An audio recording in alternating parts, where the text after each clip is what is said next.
بھائی. ہم بچے, ہمارے آج کل کے بچوں نے ایک مسئلہ بڑا پکا یاد کر لیا. کہتے ہیں مولانا پیر صاحب پسند کی شادی کرنا جائز نہیں. میں کہتا ہوں صاحب اور بھی بڑی چیزیں جائز ہیں, صرف ایک ہی شے جائز رہ گئی ہے.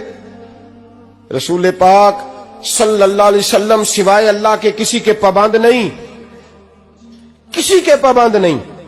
پر جناب سیدہ خدیجہ الکبریٰ رضی اللہ تعالیٰ عنہ نے پیغام نکاح دیا, یا رسول اللہ میں شادی کرنا چاہتی ہوں. حضور کسی کے پابند نہیں, پر میرے محبوب نے فرمایا میرا چچا میرے والد کی جگہ ہے, میں اپنے چاچا سے پوچھ کے تمہیں جواب دوں گا. یہ ہے پسند کی شادی جو میرے نبی نے بیان فرمائی ہے. تو سارا کچھ کراس کر کر کے گزر جاتا ہے. یہاں تو حال یہ ہے کہ پالنے والا کوئی اور سائے میں بیٹھنے والا. باغ تیرے دی کر کر راکھی میں ساری عمر گزاری, تو جدوں اے پھل پکن تے آیا تے لے گئے ہور بپاری. اور بیٹا گزرتا ہے اماں کے دروازے کے آگے سے, اماں کے دروازے کے آگے بیٹا امرود لے کے آیا ہے 6 کلو. توجہ ہے میری بات پر؟ ادھر دیکھیں جی, چھوڑیں تھوڑی دیر ہماری سنیں. وہ امرود لے کے آیا 5-6 کلو, تو اماں کے دروازے کے قریب سے گزر گیا رات کو.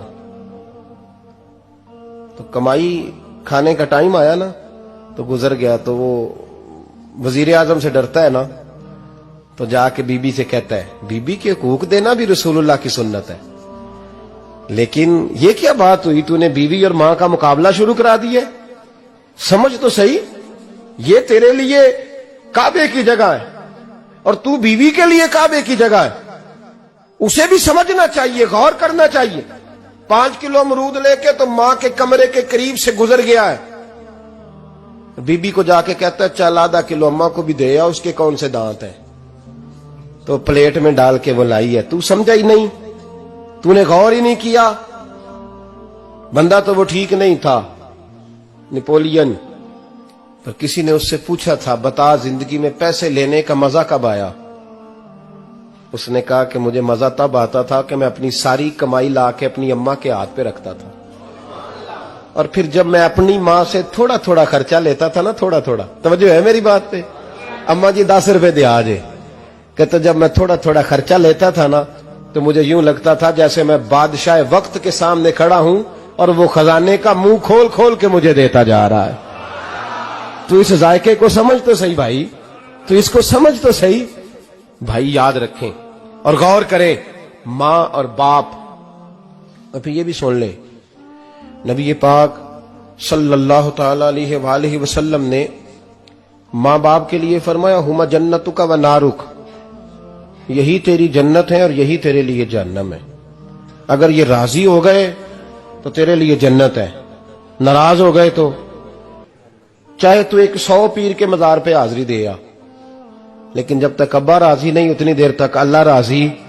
یہ حدیث پاک ہے, حضور نے فرمایا جس کے والد راضی اس کا اللہ راضی, اور جس کا باپ ناراض اس کا اللہ. ہاں بے شک. اب یہ حدیث ہے نا, تو سارے ولی ایک طرف بیٹھ جائیں, کہیں یا اللہ بخش دے مرید کو, لیکن اگر ابا کہے یا اللہ نہ معاف کرنا, تو اللہ ان اولیاء کی نہیں مانتا, والد کی مانتا ہے. اس لیے بلے شاہ آسمانی اڈ دیاں پڑھنا ہے, جیڑا گھر بیٹھا انہوں پڑھیا ہی نہیں.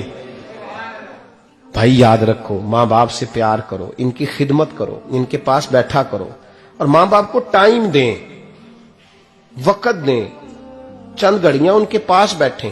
آپ یقین کریں ابا جی سے آپ مشورہ کر لیں, صرف مشورہ, مرضی بے شک اپنی کریں, لیکن اس مشورے میں آپ کو اتنا سایہ ملے گا کہ زندگی میں کبھی ناکامی نہیں ہوگی. پر اسی سجن دی مننی ابے دی نہیں مننی. وہ پھٹے پہ جو نلائق ہماری طرح کا بیٹھا ہے اس سے مشورہ لینا ہے, والد سے نہیں لینا. باپ کے پاس بیٹھیں, اس سے مشورہ لیں. میرے ابا جی کسان تھے, میں نے اپنی زندگی میں ڈھیروں چیزیں اپنے باپ سے سیکھی ہیں, درجنوں چیزیں سیکھی ہیں. میرے والد بڑے خوددار تھے, مزاج میں عجیب سی خودداری تھی. کوئی بندہ کبھی حال پوچھ لیتا تھا نا کہ حالات کس طرح کے ہیں, تو فرماتے تھے بھائی اگر بتانا ہوا تو اپنے اللہ کو بتاؤں گا.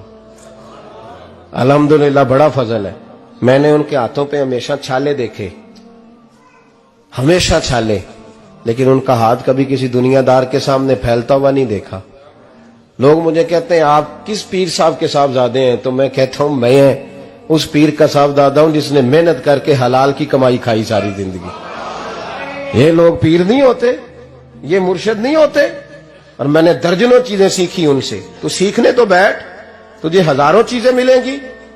بھائی اپنی زندگی میں ماں باپ کی طرف دیکھو، سب سے ضروری کام ہے انہیں وقت دو۔ اماں کے او بھائی بڑا مشکل ہے دنیا داروں سے تعریف کرانا، اماں دے کول تے ایویں 2 منٹ راتی بھئی نہ کھی اماں پیر کٹے نہ رضائی جو تیرے کٹ چھڑا، تے اماں کہندی جا میرا پتر تھکیا ہے تو سو جا کے، میں کدو کام لگی سا، میں کدو حلوا ڈئی سا، جا سو جا کے۔ بس یہ کاروائی ہے، تو نے 2 منٹ کے لیے کہہ دیا، سویرے پورے محلے میں تیری اماں کہے گی اللہ میرے پتر ورگا پتر سارے نو دے، راتی آندا ہے تے مینوں گھٹ کے سوندا ہے، اللہ گھٹیا کوئی نہیں سو بھی کاروائی پائی سو، لیکن وہ سب کو بتاتی ہے۔ تو بھائی اتنی قیمتی چیز اور تو چھوڑ کے میں کبھی جلسے سے دیر سے آتا تھا نا، اب تو جاتا نہیں زیادہ جگہوں پہ، کوشش کرتا ہوں کہ چلو ماحول کے مطابق، تھوڑا خشک آدمی ہوں تو ہر جگہ سیٹ نہیں ہو پاتا، اس لیے کم جاتا ہوں۔ تو کبھی رات کو آتے تھے نا دیر سے، میری اماں جی شوگر کی مریض تھیں، تو میں چھوٹے بھائی کو فون کرتا تھا کہ اماں جی سو گئے کہ سو گئے، میں کہتا تھا کہ تو نہ اس طرح کر، نیچے آ جا، 2 بج گئے، وہ شوگر کی مریض ہے، آنکھ کھل جائے نا تو دوبارہ لگتی نہیں بزرگوں کی، تو دروازہ کھول دے، اندر دستک دی تو دقت ہوگی۔ تو میں جوتے اتار کے اندر داخل ہوتا تھا تو پہلا قدم رکھتا تھا تو میری اماں بول پڑتی تھی پتر آ گئے او بھائی تو اس درد کو سمجھنا، کوئی تجھے ملے گا، کوئی ملے گا تجھے ایسا۔ اب میں دور دراز بھی چلا جاتا ہوں، ان کی زندگی میں نہیں جا پایا، کہتے ہیں ہم نے نہیں جانا، گھر میں رہنا ہے، اس کیف کو سمجھ لے، اس دولت کے قریب ہو جا۔ حضرت ابو ہریرہ رضی اللہ تعالیٰ عنہ فرماتے ہیں میری اماں بوڑھی تھیں، میں ان کی خدمت کرتا تھا۔ باپ کی خدمت اور ماں کی خدمت سب کے حصے میں نہیں آتی، یہ رب جسے محبوب رکھتا ہے اسے یہ موقع عطا کرتا ہے۔ خوش نصیب ہے جسے بوڑھا باپ ملے اور وہ نوکری کرے، خوش قسمت ہے جس کو بیمار ماں ملے اور وہ نوکری کرے۔ حضرت ابو ہریرہ فرماتے ہیں میری اماں بوڑھی تھیں تو ان کا معدہ کمزور ہو گیا تھا، تو میں اٹھا کے پخانہ پیشاب کرتا تھا تو کئی دفعہ میرے اوپر کر دیتی تھی۔ یہ حضرت ابن جوزی علیہ رحمہ نے اس کو لکھا ہے، فرماتے ہیں میرے دل میں خیال آتا تھا کہ میں بڑا خدمت گزار ہوں اپنی ماں کا۔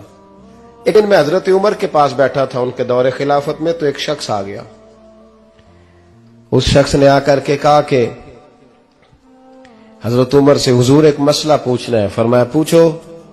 وہ کہنے لگا حضور میری اماں بوڑھی ہو گئی ہے، بیمار رہتی ہے، مریضہ ہے، مجھے آواز دیتی ہے بیٹے پیشاب آیا ہے، آواز دیتی ہے تو میں اماں کو اٹھاتا ہوں، ابھی میں بیت الخلاء تک واش روم تک جاتا نہیں کہ میری اماں میرے اوپر پیشاب کر دیتی ہے۔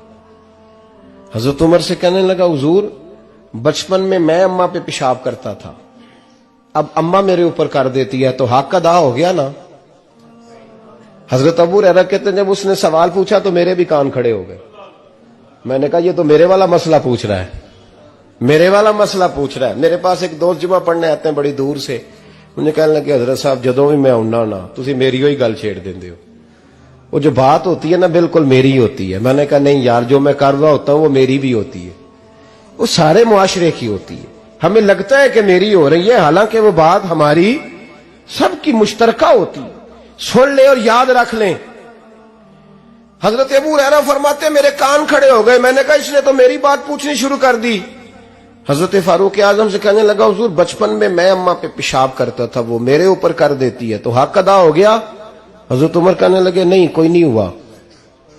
اس نے کہا حضور مجھے سمجھائیں، وہ سارے کام جو میں اماں کے ساتھ کرتا تھا اماں میرے ساتھ کرتی ہے تو کیوں نہیں ہوا؟ حضرت عمر کہنے لگے بھائی پیشاب تو بھی اماں پہ کرتا تھا اور اماں بھی تیرے اوپر کرتی ہے، پر تیری اور تیری ماں کی سوچ میں بڑا فرق ہے۔ اس نے کہا حضور کس طرح؟ تو کیا جواب ہے سیدنا فاروق اعظم کا، لو کان نبی بعد لکان عمر ابن خطاب، کیا جواب ہے؟ حضرت عمر فرمانے لگے تیری اور تیری ماں کی سوچ میں بڑا فرق ہے۔ کہا حضور کس طرح؟ فرمایا جب